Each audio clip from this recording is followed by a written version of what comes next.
Welcome to MedMania. Hello guys, ఈ వీడియోలో మనము పీజీ సెట్ కౌన్సిలింగ్ రిజిస్ట్రేషన్ గురించి తెలుసుకుందాము. ఈ పీజీ సెట్ కౌన్సిలింగ్ రిజిస్ట్రేషన్ ఎవరికి అంటే ఇప్పుడు ప్రజెంట్ జీప్యాట్ క్వాలిఫై అయ్యుండి పీజీ సెట్ అప్లికేషన్ పెట్టుకున్న వాళ్ళ కోసం ఈ వీడియో. సో చివరి వరకు చూడండి. గైస్, రిజిస్ట్రేషన్ ఫీజు అనేది 2 టైప్స్ ఉంటుంది. ఒకటి జనరల్ రిజిస్ట్రేషన్, రెండోది కౌన్సిలింగ్ రిజిస్ట్రేషన్. మీరు ఆల్రెడీ జనరల్ రిజిస్ట్రేషన్ పే చేసి ఉంటారు, అది 600 రూపీస్.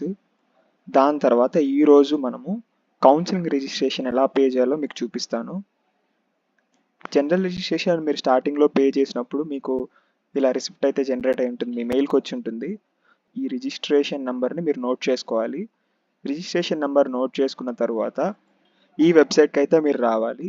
ఇక్కడ స్టార్టింగ్లో చూపిస్తుంది కదా క్యాండిడేట్ రిజిస్ట్రేషన్ అని. ఈ క్యాండిడేట్ రిజిస్ట్రేషన్ మీద కనుక మీరు క్లిక్ చేసినట్టయితే ఇక్కడ మీ అప్లికేషన్ నెంబర్ ఫిలప్ చేసి దాని తర్వాత మీ డేట్ ఆఫ్ బర్త్ అనేది టైప్ చేసి సబ్మిట్ చేయాలి. వెబ్సైట్ లింక్ అనేది నేను డిస్క్రిప్షన్లో కింద మెన్షన్ చేస్తాను, ఒకసారి చూడండి. ఈ సబ్మిట్ చేసిన తర్వాత మనకు కొన్ని సర్టిఫికెట్స్ అనేది అప్లోడ్ చేయమని చూపిస్తుంది. ఆ సర్టిఫికెట్స్ ఏమేంటో మీకు ఇప్పుడు చూపిస్తాను, ఒకసారి చూడండి. మనం ఇక్కడ అప్లోడ్ చేయాల్సిన సర్టిఫికెట్స్ ఇదిగోండి. ఒకటి ఫిజికల్లీ హ్యాండిక్యాప్డ్ సర్టిఫికేట్. మీరు కనుక ఫిజికల్ డిజేబిలిటీ ఉంటే మీకు ఈ సర్టిఫికేట్ ఉంటుంది, ఈ సర్టిఫికేట్ అప్లోడ్ చేయాలి. నెక్స్ట్ క్యాప్ కేటగిరీ అంటే మీ ఫాదర్ ఒకవేళ మీ పేరెంట్స్ ఒకవేళ ఎవరైనా ఆర్మీలో వర్క్ చేస్తుంటే ఇది మీకు వస్తుంది, ఇది అప్లోడ్ చేయాలి. దాని తర్వాత ఎన్సీసీ ఒకవేళ మీకు కనుక ఎన్సీసీ సర్టిఫికేట్స్ కనుక ఉంటే మీరు ఎన్సీసీ సర్టిఫికేట్స్ అనేవి అప్లోడ్ చేయాల్సి ఉంటుంది. అండ్ అదర్ సర్టిఫికేట్స్ మీరు ఇంకేమేమి అప్లోడ్ చేయాలి అంటే మీరు జీప్యాట్ ద్వారా ఈ కౌన్సిలింగ్ అటెండ్ అవుతున్నారు కాబట్టి మీ జీప్యాట్ స్కోర్ కార్డ్ అప్లోడ్ చేయాలి. జీప్యాట్ స్కోర్ కార్డ్ డౌన్లోడ్ చేసుకునే లింక్ కూడా కింద నేను డిస్క్రిప్షన్లో మెన్షన్ చేస్తాను గైస్. అండ్ మీరు గుర్తుంచుకోవాలి, జీప్యాట్ స్కోర్ కార్డ్ అనేది స్టార్టింగ్లో ఒక జీప్యాట్ స్కోర్ కార్డ్ రిలీజ్ అయింది. మనం అది అప్లోడ్ చేయకూడదు ఇక్కడ. మన జీప్యాట్ స్కోర్ కార్డ్ తర్వాత రిలీజ్ అయిన దాంట్లో మనం క్వాలిఫైడా కాదా అని చెప్పి అందులో మెన్షన్ చేసి ఉంటారు. ఆ లేటెస్ట్ జీప్యాట్ స్కోర్ కార్డ్ని మాత్రమే మనం అక్కడ అప్లోడ్ చేయాలి. దాని తర్వాత మీరు చదివిన యూనివర్సిటీ మీకు ప్రొవిజనల్ సర్టిఫికేట్ ఆర్ మీకు ఒరిజినల్ డిగ్రీస్ కనుక వచ్చేసి ఉంటే ఒరిజినల్ డిగ్రీ, ఆ రెండిట్లో ఏదైనా కానీ మీరు అప్లోడ్ చేయాల్సి ఉంటుంది. దాని తర్వాత మీ 10th మార్క్స్ మెమో, ఒకవేళ స్టేట్ బోర్డు కనుక మీరు చదివింటే ఆంధ్రప్రదేశ్ది, లేదా మీరు సిబిఎస్ఈ చదివింటే సిబిఎస్ఈ 10th మార్క్స్ మెమో ఇక్కడ అప్లోడ్ చేయాల్సి ఉంటుంది. అండ్ ఇక్కడ 10th మీరు చదివిన స్కూల్ ప్రొవైడ్ చేసిన స్టడీ సర్టిఫికేట్ అండ్ మీరు బీఫార్మసీ చదివిన కాలేజ్ ప్రొవైడ్ చేసిన స్టడీ సర్టిఫికేట్ అప్లోడ్ చేయాల్సి ఉంటుంది. మీకు కనుక రిజర్వేషన్ కనుక ఉంటే బీసీ, ఎస్సీ, ఎస్టీ అట్లా మీ పర్టికులర్ రిజర్వేషన్ సర్టిఫికేట్స్ని అప్లోడ్ చేయాల్సి ఉంటుంది.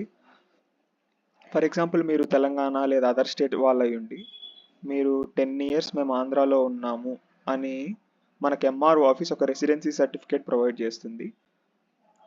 ఒకవేళ మీరు అలా 10 years అదర్ స్టేట్స్ వాళ్ళు అయి ఉండి 10 years ఆంధ్రాలో ఉంటే మీరు ఎంఆర్ రెసిడెన్సీ సర్టిఫికేట్ అనేది సబ్మిట్ చేయాల్సి ఉంటుంది. అండ్ మీ కాలేజ్ వాళ్ళు ప్రొవైడ్ చేసిన టీసీ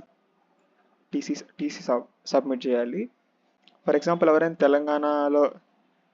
తెలంగాణలో చదివిన స్టూడెంట్స్ మీరు ఆంధ్ర యూనివర్సిటీ లేదా ఎస్వి యూనివర్సిటీలో ఉండే ఫార్మసీ కాలేజ్లో మీరు చదవాలి అనుకుంటే లోకల్ స్టేటస్ సర్టిఫికేట్ అని ఉంటుంది, ఆ లోకల్ స్టేటస్ సర్టిఫికేట్ అనేది అప్లోడ్ చేయాల్సి ఉంటుంది. ఇలా మీ సర్టిఫికేట్స్ అనేవి అన్నీ అప్లోడ్ చేసిన తర్వాత మీకు 25th సెప్టెంబర్ 26th సెప్టెంబర్ ఈ 2 daysలో మీకు ఆన్లైన్ వెరిఫికేషన్ ఉంటుంది. ఫర్ ఎగ్జాంపుల్ మీరు ఏమన్నా అప్లోడ్ చేసిన సర్టిఫికేట్స్ కనుక మీరు రాంగ్ కనుక అప్లోడ్ చేసి ఉంటుంటే మీకు వాళ్ళ దగ్గర నుండి ఫోన్ కాల్ వస్తుంది యూనివర్సిటీ నుండి, పలానాది మీరు రాంగ్ సబ్మిట్ చేశారంటే మీరు మళ్ళీ దాన్ని ఎడిట్ చేయొచ్చు. అలా సర్టిఫికేట్స్ అయిపోయిన తర్వాత వెబ్ ఆప్షన్ సెలెక్ట్ చేసుకోవాల్సి ఉంటుంది. వెబ్ ఆప్షన్స్ ఎలా సెలెక్ట్ చేసుకోవాలి అనేది 27th date మీకు నేను వీడియో అప్లోడ్ చేస్తాను. ఆర్ఎల్స్ ఇంకా కుదిరితే ఇంకొంచెం ముందలే వెబ్ ఆప్షన్స్ అనేవి ఎలా సెలెక్ట్ చేసుకోవాలి అండ్ సెలెక్ట్ చేసుకున్న వాటిలో మన కోర్సెస్కి గవర్నమెంట్ అనేది ఫీ రియంబర్స్మెంట్ ప్రొవైడ్ చేస్తుందా చేయదా అనే డీటెయిల్స్ అన్నీ మీకు నేను నెక్స్ట్ వీడియోలో అప్లోడ్ చేస్తాను. మీ నుండి నేను కోరే హెల్ప్ ఒకటే గైస్, మీరు ఈ వీడియోని మీ ఫ్రెండ్స్ తోటి ఆర్ఎల్స్ మీ కాలేజ్ గ్రూప్స్తో షేర్ చేయండి సో దట్ వాళ్ళకి హెల్ప్ఫుల్ అవ్వచ్చు. అండ్ కింద డిస్క్రిప్షన్లో నేను అన్ని లింక్స్ మెన్షన్ చేస్తాను, ఒకసారి మీరు చూడండి గైస్. Thank you.